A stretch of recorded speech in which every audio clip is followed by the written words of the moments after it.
নানান অভিযোগের ভিত্তিতে লালমনিরহাট সদরের 250 শয্যা বিশিষ্ট হাসপাতালে অভিযান চালিয়েছে দুর্নীতি দমন কমিশন দুদক। দুপুর থেকে দুদক সম্মানিত জেলা কার্যালয় কুড়িগ্রাম উপসহকারী পরিচালক মিজানুর রহমানের নেতৃত্বে এই অভিযান পরিচালনা করা হয়। অভিযানকালে ওষুধ সরবরাহ, চিকিৎসা সেবার নানা দিক, জনবল নিয়োগ সহ বিভিন্ন বিষয়ে তথ্য যাচাই করে অভিযানিক দল। এ সময় বেশিরভাগ হাসপাতালের অনিয়মের সত্যতা পাওয়া যায়।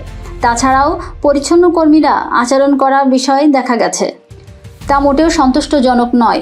এছাড়াও হাসপাতালটিতে খাবার সরবরাহে অনিয়ম সহ নানা অব্যবস্থাপনার সত্যতা পেয়েছে দুদক। হাসপাতালের তত্ত্বাবধায়ক ডাক্তার মোহাম্মদ আব্দুল মোকাদ্দেম, আবাসিক মেডিকেল অফিসার ডাক্তার সামিরা বেগমের সঙ্গে কথা বলেন টিমের সদস্যরাও।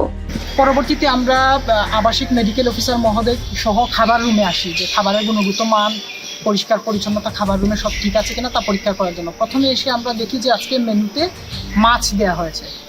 তো আমরা এখানে তালিকা দেখি যে মাছ কত গ্রাম দেওয়ার কথা। দেখলাম যে 2 ওয়াক্ত মিলে মাছ 180 গ্রাম, তার মানে হচ্ছে দুপুরের বেলা 90 গ্রাম এবং রাতের বেলা 90 গ্রাম মাছ দেওয়ার কথা যদি মাছ থাকে।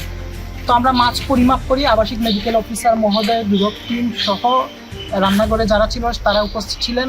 সবার উপস্থিতিতে আমরা মাছটা পরিমাপ করি। তো সেখানে দেখা যায় 90 গ্রামের স্থলে 30 গ্রাম, 40 গ্রাম এবং সর্বোচ্চ আমরা 50 গ্রাম পেয়েছি। অধিকাংশ মাছের টুকরাই হচ্ছে 30 থেকে 40 গ্রামের মধ্যে। তো আমরা সেটা নিয়ে তত্ত্বাবধায়ক মহোদয়কে জিজ্ঞেস করেছি। উনি বলেছেন যে উনি যখনই এটা হয়েছে উনি ব্যবস্থা নিয়েছেন, এবারও ব্যবস্থা নেবেন, ঠিকাদারকে উনি সতর্ক করবেন এবং আনুষঙ্গিক যা ব্যবস্থা, খাবারের মান উন্নয়নে যা ব্যবস্থা গ্রহণ করার দরকার তা উনি গ্রহণ করবেন। এবং আরেকটা বিষয়, আমরা যখন এনফোর্সমেন্ট অভিযান পরিচালনা করছিলাম ঠিক সেই মুহূর্তেই একজন আমাদের সাথে তত্ত্বাবধায়ক মহোদয় ছিলেন। তখনই একজন এসে আমাদেরকে অভিযোগ জানায় যে এখানকার যারা ট্রলিম্যান বা সুইপার যারা আছে তারা রোগীদের থেকে টাকা দাবি করে, 150 টাকা 200 টাকা দাবি করে এবং রোগীদের থেকে টাকার জন্য একটা জুলুম চালায়। খুশি হয়ে দেয়া এক জিনিস ওনারা বলছে, আর জুলুম করে নেওয়া আরেক জিনিস। ওনারা প্রায় অত্যাচার করেই ওদের কাছ থেকে, হ্যাঁ, যতবার আসে ততবারই তাদের কাছ থেকে টাকা নেয়।